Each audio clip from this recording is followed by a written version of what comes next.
हमसे लोग क्या समझना चाहेंगे और कौन पदाधिकारी कहाँ से आए हैं और पद नाम से बताने का प्रश्न। देखिए, आज भीम आर्मी जय भीम संगठन के नेतृत्व में आज लखनऊ में कैडर बुलाया गया था जी, जिसमें कि प्रदेश, संभाग, मंडल और जिले के पदाधिकारी बुलाए गए थे। जो कैडर आज इतना शानदार रहा, बहुत शानदार आज कैडर हुआ।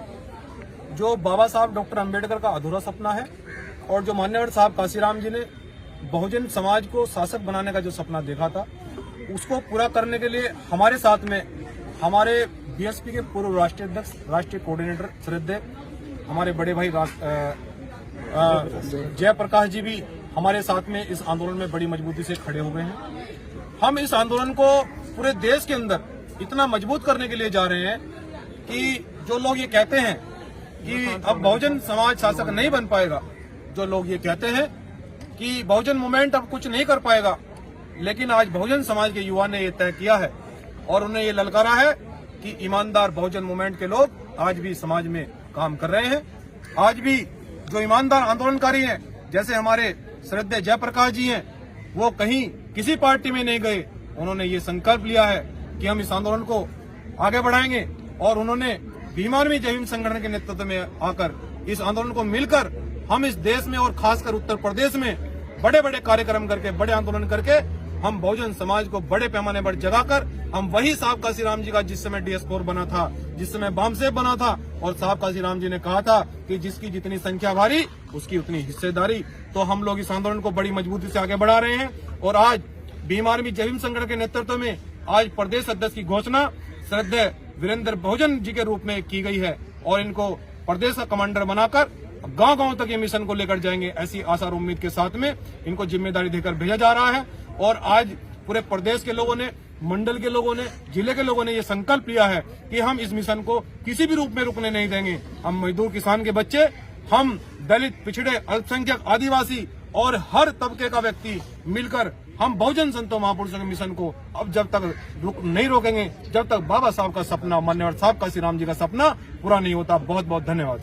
भीम आर्मी जय भीम संगठन बनाने की आवश्यकता क्यों पड़ी, जबकि बहुजन समाज को आगे ले जाने के लिए बहुजन समाज पार्टी और भीम आर्मी पहले से ये संगठन चल रहे हैं। बाबा साहब ने कोई पार्टी बनाई थी? बाबा साहब की पार्टी थी ना? नहीं, रिपब्लिकन पार्टी थी। आपको जानकारी नहीं सर? RPI थी। रिपब्लिकन पार्टी बाबा साहब ने बनाई थी, तो काशीराम साहब को बसपा बनाने की क्या जरूरत पड़ी? तो इसीलिए समय समय पर परिस्थितियां बदलती रहती हैं। अब ठंड है तो कल गर्मी होगी और फिर गर्मी के बाद हमें जो है ना फिर से स्वेटर निकालने पड़ेंगे, तो परिस्थिति के अनुसार चलना पड़ता है। आज बहुजन समाज का युवा क्या चाहता है, वो बहुजन देश आज क्या चाहता है?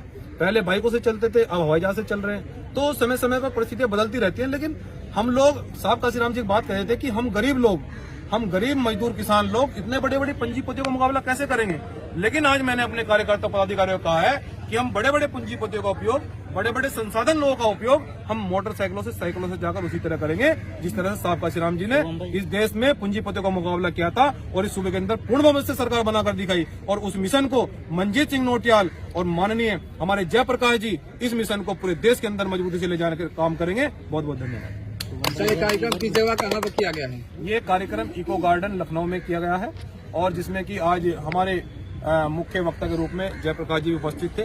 बहुत सारे प्रदेश से लोग आए, बहुत सफल कैडर रहा और आगे आप देखते जाइए। मैं बहुजन समाज से खासकर एक अपील करता हूं कि आपने एक नए बिकने वाला आंदोलनकारी तैयार किया है, आपने एक नए बिकने वाला नेता तैयार किया है। तो वही साहब काशीराम जी कह रहे थे कि मुझे बिकाऊ नहीं, मुझे टिकाऊ आंदोलन की जरूरत है और उनका बेटा टिकाऊ आंदोलन करके दिखाएगा। धन्यवाद। यूपी में के मुख्यमंत्री योगी आदित्यनाथ ने बयान दिया है कि बटोगे तो कटोगे, इस पर आपका क्या कहना है? हम न बटेंगे और न कटेंगे, हम केवल अब बहुजन समाज के लोग डटेंगे, संविधान को हाथ में लेकर गांव-गांव तक जाकर ये समझाएंगे कि जिसकी जितनी संख्या बारी उसकी उतनी हिस्सेदारी, आरक्षण जमीन लेकर रहेंगे। इसलिए न बटेंगे न डटेंगे, केवल न बटेंगे न कटेंगे, केवल डटेंगे और लड़ेंगे। भैया जिंदाबाद, जिंदाबाद, जिंदाबाद।